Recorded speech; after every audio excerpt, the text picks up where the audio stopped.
ایک دفعہ کا ذکر ہے کہ ایک بادشاہ کو 2 باز تحفے میں ملے۔ اس نے اتنے خوبصورت پرندے کبھی نہیں دیکھے تھے۔ بادشاہ نے دونوں پرندے اپنے ملازم کو دیے کہ وہ ان کی تربیت کرے۔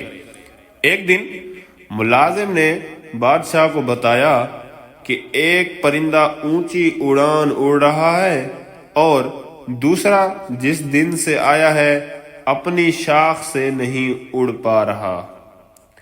بادشاہ نے مملکت کے تمام معالجوں اور جادوگروں کو طلب کر لیا، لیکن کوئی اس باز کو نہ اڑا سکا۔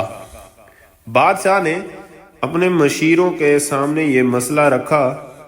گھنٹے دن اور دن مہینوں میں ڈھل گئے لیکن باز نہ اڑ سکا۔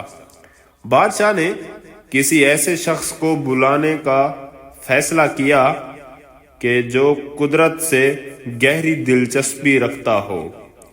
بادشاہ نے اپنے مشیروں کو حکم دیا کہ کسی ایسے شخص کو ڈھونڈ کر لاؤ جو برسوں جنگلات میں گزار چکا ہو۔ اگلے دن بادشاہ باز کو محل کے باغوں میں اڑتے ہوئے دیکھ کر حیران رہ گیا۔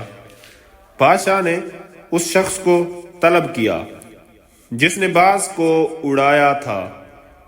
اس شخص کو بادشاہ کے سامنے پیش کیا گیا۔ بادشاہ نے پوچھا، تم نے باز کو کیسے اڑایا؟ وہ مسکرا کر بولا، میں نے وہ شاخ کاٹ دی جس پر باز بیٹھا تھا۔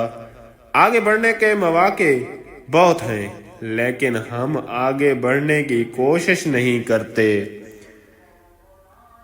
اگر ویڈیو اچھی لگی ہے تو لائک اور سبسکرائب کر دیں۔ ہماری آزمائشوں سے قدم باہر ہی نہیں ہم اپنی آزمائشوں سے قدم باہر ہی نہیں نکالتے۔ نئی آزمائشوں اور نئے تجربے ہی زندگی میں آگے بڑھنے کی وجہ بنتے ہیں۔